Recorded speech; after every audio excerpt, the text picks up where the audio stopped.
Qui si sono espressi liberamente tutti i più grandi artisti, tutti coloro i quali hanno saputo intrecciare i loro talenti con le rappresentazioni e le problematiche e così anche con i sogni e i conflitti del mondo intero.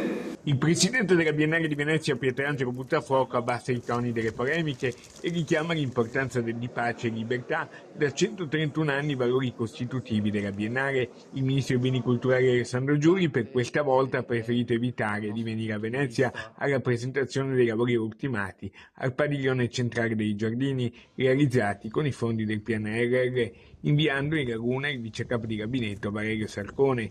16 mesi di lavori, 31 milioni di euro di investimento. Oggi si apre una nuova sfida ed è al termine di un'impresa che non è stata semplice, però compiuta rispettando tutti gli impegni presi. Grazie al Ministero della Cultura, nella persona di Alessandro Giuri, il Ministro, e al suo delegato oggi, il vice capo di gabinetto Valerio Sarcone. Il sindaco di Venezia Luigi Brugnaro, anche vicepresidente della Biennale, ha ribadito che non si tratta di ospitare propaganda russa né di mettere in dubbio il sostegno incondizionato all'Ucraina.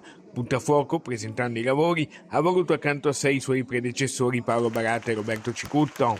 Ma se facesse propaganda saremmo noi stessi a chiuderlo probabilmente, ma la propaganda non è ammessa, non stiamo facendo propaganda, parliamo di cultura, di arte, poi ognuno racconta le cose a modo suo. Considerate che noi siamo disponibili, abbiamo già dato grande disponibilità anche a essere presenti a dissidenti, non soltanto russi ma anche di altri popoli, di altre nazionalità. È la storia di Venezia quella della diplomazia, di essere aperta, e se vogliamo veramente la pace da qualche parte bisogna sedersi anche a parlare. Che il ministro sia venuto è un segno importante di una posizione del governo italiano che noi rispettiamo, ma ognuno nella sua libertà ha il diritto di agire come crede. Richiamo all'unità anche da parte del governatore Stefani. Pax tibi marce evangelista meus, la pace sia a te, e questo deve essere il messaggio che anche l'arte deve lasciare, uno spazio libero di cultura, di espressione, capace anche di far dialogare, perché l'arte non deve per forza dare risposte, l'arte deve anche interrogare e lasciare delle domande.